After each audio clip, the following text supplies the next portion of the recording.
সীমান্তবর্তী এলাকার বেকার যুবকদের কর্মমুখী করে গড়ে তুলতে রাজশাহীর গোদাগাড়ীতে ব্যতিক্রম উদ্যোগ নিয়েছে border guard Bangladesh. Rajshahi battalion ১ বিজিবির ব্যবস্থাপনায় মাটিকাটা ইউনিয়নের সীমান্তবর্তী এলাকার ২০ জন যুবক যুবতীকে দেওয়া হয়েছে গবাদি পশু ও হাঁস মুরগি পালনের প্রশিক্ষণ।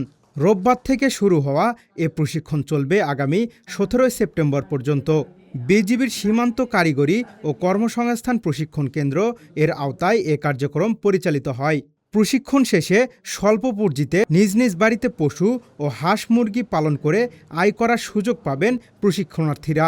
এতে তাদের বিকল্প কর্মসংস্থানের পাশাপাশি পরিবারের আর্থিক সচ্ছলতা বাড়বে বলে আশা করা হচ্ছে।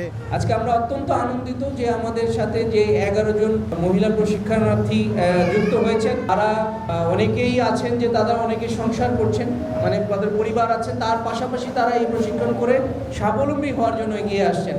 এটা অত্যন্ত আশাব্যঞ্জক একটি উদ্যোগ। সংশ্লিষ্টদের মতে সীমান্তের তরুণদের দক্ষতা উন্নয়ন ও কর্মসংস্থানের সুযোগ তৈরি হলে তারা উৎপাদনশীল কাজে যুক্ত হওয়ার পাশাপাশি পরিবার ও দেশের অর্থনীতিতে ভূমিকা রাখতে পারবেন। আপনাদেরকে আত্মনির্ভরশীল করার জন্য এবং সমাজে পুরুষ এবং নারী সবাইকে সুপ্রতিষ্ঠিত করার জন্য, সম্মানজনক একটা অবস্থানে পৌঁছানোর জন্য সরকার বিভিন্ন দপ্তরের মাধ্যমে আপনাদের জন্য বিভিন্ন সুযোগ সুবিধা রেখেছে।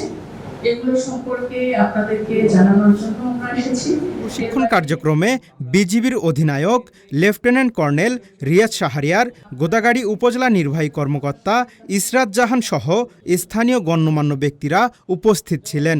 জাকারিয়া আল ফয়সাল, ডেইলি সিটিজেন ভয়েস।